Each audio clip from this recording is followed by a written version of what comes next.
Bonjour à tous. Comme vous le savez, il y avait très grand rassemblement populaire concernant la réclamation selon laquelle la démocratie devrait être respectée compte tenu des résultats des élections législatives. Nous étions nombreux, il y avait la présence et des prises de parole éminentes, telles que celle de notre secrétaire général de la CGT, Sophie Binet, celle du secrétaire général du syndicat des cheminots, et j'en passe. Il y avait de très puissantes prises de parole. Écoutez, regardez les vidéos et vous m'en direz des nouvelles. Cheminot, à cette initiative appuyée par la Confédération Générale du Travail, sa secrétaire générale Sophie Binet présente, ainsi que plusieurs autres organisations syndicales de la CGT, d'autres organisations syndicales et des associations. Merci aussi à la jeunesse pour votre présence. Merci aussi aux unions départementales de la CGT qui organisent aujourd'hui sur l'ensemble du territoire près de 90 rassemblements. L'initiative de ce jour n'a pas vocation à nous substituer à celles et ceux qui, il y a près de 10 jours, ont été élus par les Français aux élections, mais bien de les interpeller. Notamment l'ensemble du bloc arrivé en tête, le nouveau Front populaire, pour qu'il accélère les propositions de prise de responsabilité, à commencer par celle du ou de la Première ministre, afin de constituer un gouvernement prêt à agir au regard des attentes exprimées. C'est parce que l'histoire de notre pays en atteste. Une victoire des extrêmes droites en France aurait eu les mêmes conséquences dramatiques que celles qu'on a pu voir là où elles ont pu gouverner. Aux États-Unis de Trump, qui risque d'ailleurs de faire son gros retour. Non, je ne dis pas plus. Au Brésil de Bolsonaro, dans la Russie de Poutine, la Hongrie d'Orban, l'Argentine de Milei, la Pologne du PIS, l'Italie de Meloni, la liberté est piétinée. Les droits ont été bafoués, les services publics et les politiques sociales étranglées. Dans tous ces pays, la violence, la haine de l'autre ont remplacé les valeurs d'égalité, de solidarité, de fraternité. Voilà pourquoi nous le disons et clamons haut et fort.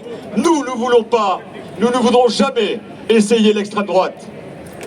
Nous devons bien faire mesurer autour de nous ce à quoi nous avons échappé en évitant l'accession au pouvoir du RN.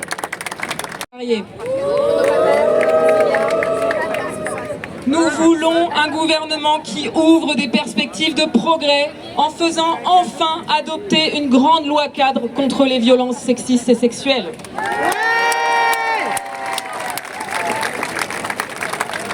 Et nous voulons un gouvernement de rupture avec l'autoritarisme d'Emmanuel Macron. Un gouvernement qui respecte la démocratie parlementaire et la démocratie sociale et qui se donne les moyens de gouverner dans la durée. L'enjeu, c'est d'en finir avec l'extrême droite, avec son idéologie raciste et d'en finir avec ce qui fait son terreau, le déclassement sur lequel l'extrême droite prospère.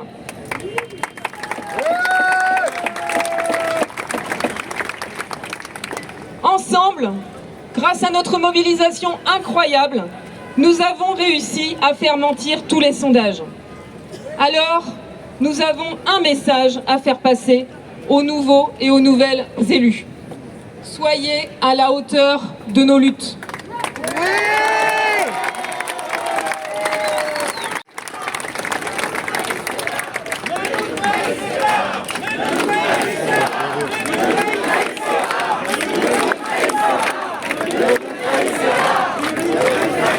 Ne nous décevez pas avant même d'avoir gouverné. Vous avez réussi à vous mettre d'accord sur un programme. Vous avez réussi à vous mettre d'accord sur un candidat commun à la présidence de l'Assemblée nationale. Alors vous devez être capable de vous mettre d'accord sur un gouvernement.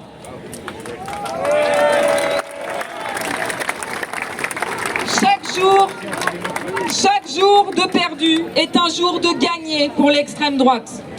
Nous avons besoin de votre unité pour affronter Emmanuel Macron, pour affronter le patronat et pour affronter l'extrême droite. Le chemin parcouru doit nous donner confiance. Ensemble, par notre mobilisation, nous avons marqué des points déterminants. Nous avons réussi à empêcher Jordan Bardella et son parti raciste, homophobe et violent de rentrer à Matignon et de menacer nos vies.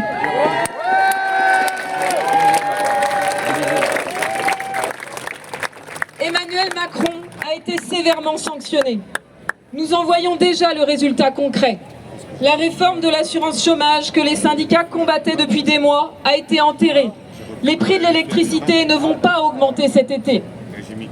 Quel que soit le gouvernement qui se mettra en place, Emmanuel Macron n'aura plus la main et aura beaucoup plus de difficultés pour imposer ses politiques violentes. Alors, ayons confiance en notre force et organisons-nous dans la durée. Syndiquons-nous. Macron. Il faut enfin respecter la démocratie. On n'a pas fait tout ça, c'est quand même lui qui a demandé une clarification électorale en appelant aux élections. Les élections ont eu lieu, le verdict des urnes est connu, il a été sanctionné, le nouveau Front Populaire était sorti en tête. Alors il faut maintenant nommer un gouvernement issu du nouveau Front Populaire.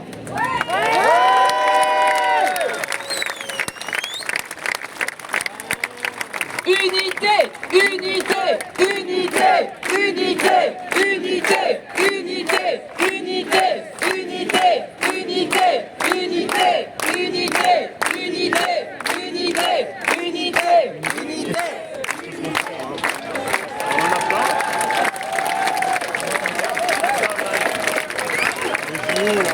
Merci beaucoup. Merci beaucoup. Alors je vais demander aux Rosie de bien vouloir